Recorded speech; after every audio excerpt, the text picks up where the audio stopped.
নামটা স্মরণ করবেন। আজকে একাদশীর নাম কি? কামতা একাদশী। কামতা একাদশী চৈত্র মাসের শুক্লপক্ষের কামতা একাদশী ব্রত মাহাত্ম্য বরাহ পুরাণে বর্ণিত হয়েছে। মহারাজ যুধিষ্ঠির বলিলেন, হে বাসুদেব, আপনি কৃপা করে আমার কাছে চৈত্র মাসের শুক্লপক্ষের একাদশীর মহিমা কীর্তন করুন। শ্রীকৃষ্ণ বলিলেন, হে রাজা, হে মহারাজ, এই একাদশীর ব্রত সম্পর্কে এক বিচিত্র কাহিনী বর্ণনা করছি, আপনি এক মনে তার শ্রবণ করুন। পূর্বে মহর্ষি বশিষ্ঠ মহারাজ দিলীপের কৌতূহল নিবারণের জন্য এই ব্রত কথা কীর্তন করেছিলেন। ঋষি বশিষ্ঠ বলিলেন, হে মহারাজ, চৈত্র মাসের শুক্লপক্ষের একাদশীর নাম কামতা। এই তিথি পাপ নাশক ও পূর্ণদায়িনী। পূর্বকালে মনোরম নাগপুরে স্বর্ণ নির্মিত গৃহে বিষধর নাগেরা বাস করত। তাদের রাজা ছিলেন পুণ্ডরীক। গন্ধর্ব, কিন্নর ও অপ্সরাদের দ্বারা তিনি সেবিত হতেন।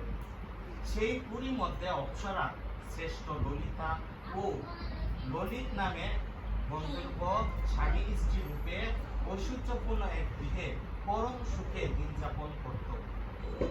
একদিন পুণ্ডরীকের রাজসভায় ললিত একটা গান করছিল। এমন সময় ললিতার কথা তার মনে পড়ল। ফলে সঙ্গীতের সুর, লয়, তাল মানে বিপর্যয় ঘটল। কর্কটক নামে এক নাগ ললিতের মনোভাব বুঝতে পারল। গানের ছন্দ ভঙ্গের ব্যাপারটি সে পুণ্ডরীক রাজার কাছে জানালো।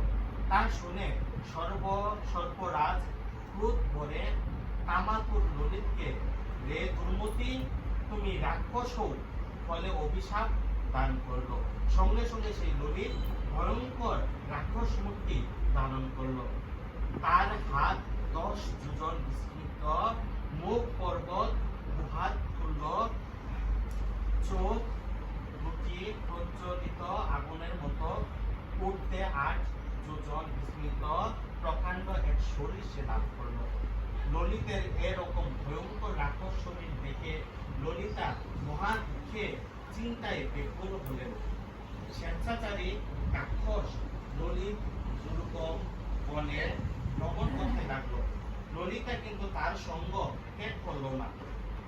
ললিত নির্দয়ভাবে মানুষ ভক্ষণ করত। এই পাপের ফলে তার মনে বিন্দু মাত্র শান্তি ছিল না। পতির সেই দুরাবস্থা দেখে ব্যতীত চিত্তে রোদন করতে করতে ললিতা গভীর বনে প্রবেশ করল। একদিন ললিতা বিন্দ পর্বতে উপস্থিত হল।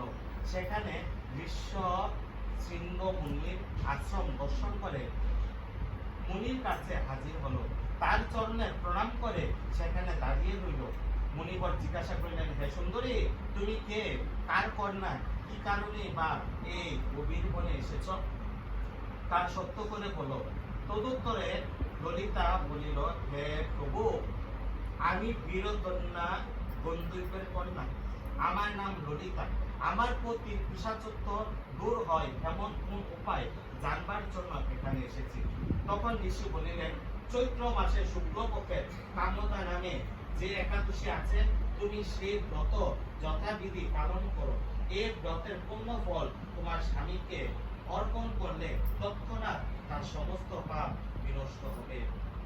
বশিষ্ঠ ঋষি বলিলেন, হে মহারাজ, দিদি, মুনির কথা শুনে ললিতা আনন্দ সহকারে কামতা একাদশী পালন করলো। তারপর ব্রাহ্মণ ও বাসুদেবের সামনে পতির উদ্ধারের জন্য আমি যে কামতা একাদশীর ব্রত পালন করেছি তার সমস্ত ফল আমার পতির উদ্দেশ্যে অর্পণ করলাম। এই পুণ্যের প্রভাবে তার পিশাচত্ব দূর হোক, এই কথা উচ্চারণ মাত্রই ললিত সাপ মুক্ত হয়ে দিব্য দেহ প্রাপ্ত হলো। পুনরায় গন্ধর্ব দেহ লাভ করে ললিতার সাথে সে মিলিত হলো। তারা বিমানে করে গন্ধর্ব লোকে গমন করলো। হে মহারাজ, দিলীপ, এই ব্রত যত্ন সহকারে সকলেরই পালন করা কর্তব্য। এই ব্রত ব্রহ্মহত্যা, পাপ বিনাশক এবং পিশাচত্ব মোচনকারী এই ব্রত কথা শ্রদ্ধাপূর্বক পাঠ ও শ্রবণে বাজপেয় যজ্ঞের ফল লাভ হয়।